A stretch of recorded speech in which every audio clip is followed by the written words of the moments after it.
recorded. August 7th, flare ran the X-ray sensors off the scale. Wow. Solar wind, which has an average velocity of 500 kilometers per second. That's the Or a average. million miles per hour, got up to 2.5 million miles an hour for 3 days. Ah. Then it dropped down to 1.5 million miles an hour for 30 days. Yeah, that got real fast. This was considered impossible. Yeah, it happened. It happened. It happened. Accounts of the event were We go through a lot of published impossible. in all scientific literature of the world and many of the major newspapers, but scientists didn't know what it meant. All they did was publish the data. Mm. After 6 months, David Suzuki called a worldwide scientific meeting to discuss the implications of the explosion. Implications. John left him about 3 months before the meeting, so he doesn't know what happened at the meeting. You gotta know what happened. What he does know is that previous to the meeting, that is from August to November 1972, there was a great amount of information published and written about this. Oh. After the meeting on June or July of 1973, there was a total worldwide blackout. Oh. Just as if the great event had never happened. Don't remember that.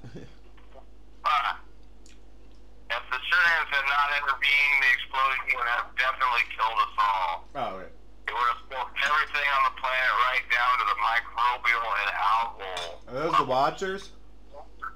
What really happened was that our sun was about to expand in a giant red pulse out to the orbit of Jupiter or thereabouts. Not good. This pulse would have lasted for approximately 1,000 years, and then the sun would return to its normal size. Not good.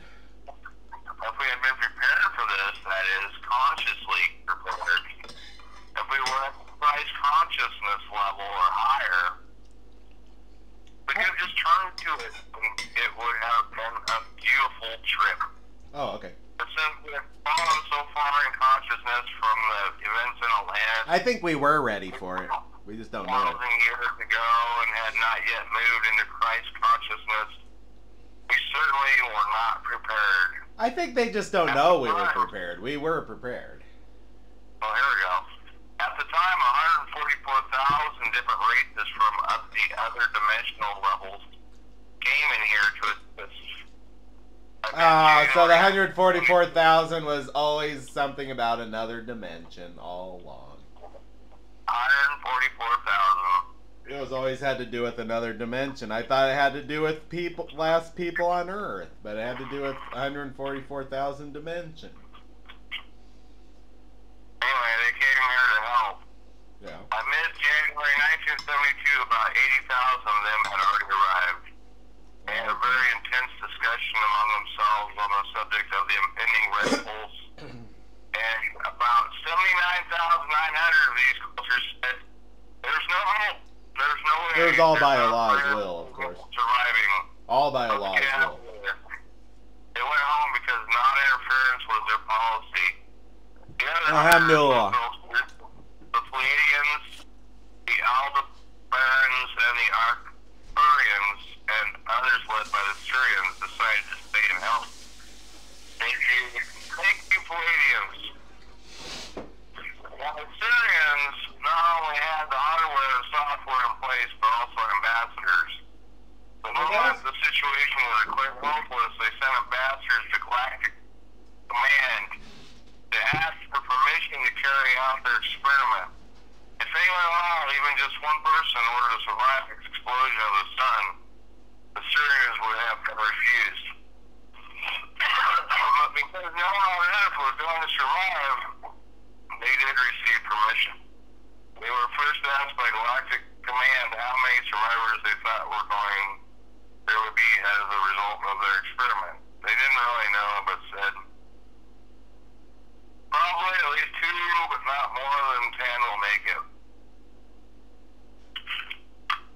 A key condition for receiving permission was the belief that at least one person would survive. In truth, this was a radical thing that had never been tried before. We didn't really know how many would survive. Okay. Now, after receiving permission, the went to work, and within 30 days, and everything in place, they launched the large cigar-shaped object just outside the membrane of consciousness of the Earth. What? No, wait. 440,000 miles out. And they placed it 1 overtone higher, so it was invisible to us. Okay. So we can't find that thing. Yep, 440,000 miles out anyway. They placed the 8 small flying saucer-type ships on the apexes of the 8 tetrahedral points. That is, the 8 points of the star tetrahedron around the Earth. There is a star tetrahedron inscribed in Earth. There's also a much bigger one around 10,000 miles above the surface. The points are the chakra systems of the planet. Again, these were set 1-dimensional overtone higher than the Earth. Then, from a cigar-shaped ship, they shot a beam of laser light, the likes of which we do not have. The beam was about 8 inches in diameter, made up of little segments of different colored physical light. Moving, of course, at the speed of light, this light was coming from one-dimensional world into another. View. Now, the beam entered into the North Pole and hit the little flying saucer-type ship that was at the tetrahedral point. From there, the immense amount of information contained in the laser light was translated into 3 primary rays, red, blue, and green, or beamed to the next 3 ships. These ships repeated this and sent the rays to the next 3 ships. Wait, is this the plot to Independence Day, or?